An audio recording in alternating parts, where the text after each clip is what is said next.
Ever wondered what twisted mind could create an organization as sinister as HYDRA? Or who could possibly be a worthy arch-nemesis for the one and only Captain America? Today, we're diving deep into the dark, twisted tale of one of Marvel's most iconic villains, the Red Skull. From a traumatic childhood to becoming the very embodiment of evil, Johann Schmidt's story is a chilling journey into darkness. Get ready, because this is the life of the Red Skull. Born in a small German village, Johann Schmidt's life began in tragedy. His mother died in childbirth, and his father, driven mad by grief, tried to drown the infant Johann. The doctor saved him, but his father took his own life shortly after. Schmidt grew up in an orphanage, a place filled with torment and loneliness. His childhood was a brutal survival course, where he learned that the only person he could rely on was himself. He was isolated, full of rage, and harbored a deep-seated hatred for humanity. This burning animosity would fuel his every move for the rest of his life. As a young man, Schmidt worked odd jobs, barely scraping by. He was a bellhop at a major hotel, where he served Adolf Hitler himself. In that fateful moment, Hitler saw something in the young man's eyes, a dark ambition, a raw hatred that mirrored his own. He saw the potential for a perfect symbol of his ideology. Hitler took Schmidt under his wing, personally training him. He molded Johann, stripping away any lingering humanity and replacing it with pure, unadulterated evil. This was the birth of a monster. Schmidt was no longer just a man, he was becoming an idea. Hitler gave Schmidt a new identity and a terrifying mask, a grotesque blood-red skull. He became the Red Skull, the head of Nazi terrorist activities, and a symbol of fear designed to spread terror across Europe. But Schmidt was far more ambitious than his mentor. He wasn't content just being a symbol, he wanted real power. He founded HYDRA, a secret organization within the Nazi regime, dedicated to achieving world domination through scientific and paranormal means. HYDRA's motto, "Cut off one head, two more shall take its place," perfectly captured its insidious and resilient nature. For Red Skull, HYDRA was the key to a world remade in his own image.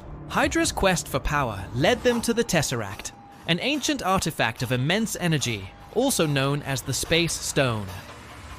Red Skull believed this cosmic cube was his destiny, the ultimate weapon that would make him more powerful than any nation, even more powerful than Hitler. He poured all of HYDRA's resources into harnessing its energy, creating advanced weaponry that was decades ahead of its time. His work caught the attention of the Allied forces, who knew they needed a special kind of soldier to counter this extraordinary threat. Enter Steve Rogers. A frail young man from Brooklyn with an unbreakable spirit, Rogers was transformed by the super soldier serum into Captain America.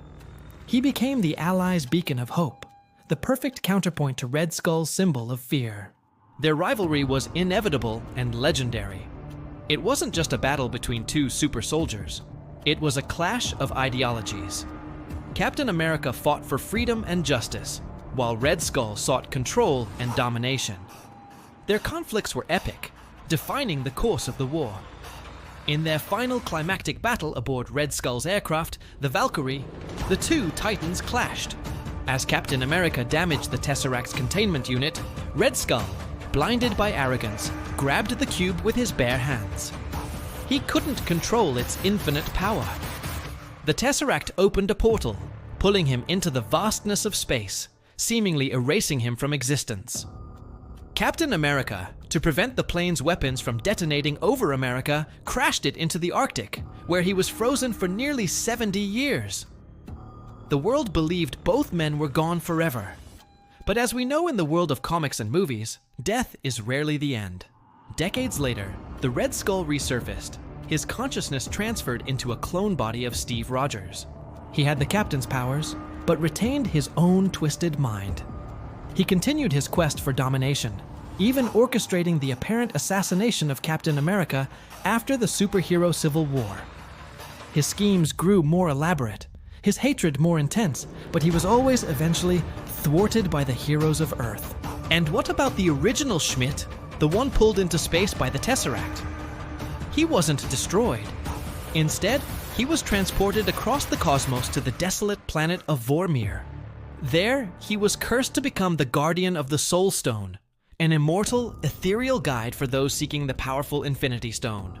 It was a cruel twist of fate for a man who craved ultimate power to be forced to guard it for others, unable to ever claim it for himself. He was a ghost, a shadow of his former self, forever bound to his prison. Here's a fun fact. In the comics, the Red Skull actually had a daughter, Cynthia Schmidt, also known as Sin. She was artificially aged to adulthood and given powers, following in her father's villainous footsteps, and often serving as his right-hand woman, continuing the legacy of terror. Another interesting tidbit is that the Red Skull's iconic look wasn't always a mask.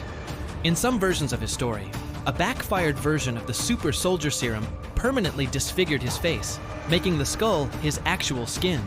From an orphan filled with hate to the galaxy's most feared terrorist, and finally to a lonely cosmic guardian, Red Skull's journey is one of the most compelling in comic book history. He is the ultimate proof that true evil comes not from power, but from the choices we make. He is the dark mirror to Captain America, a constant reminder of what humanity can become when it gives in to its worst impulses. His story is a chilling cautionary tale, a deep dive into the abyss of a soul lost to hatred. What do you think is the most terrifying aspect of the Red Skull? His intelligence, his ideology, or his sheer persistence? Let me know down in the comments. Thanks for watching, and if you enjoyed this deep dive, don't forget to like, subscribe, and hit that notification bell for more stories from the world of comics. See you next time.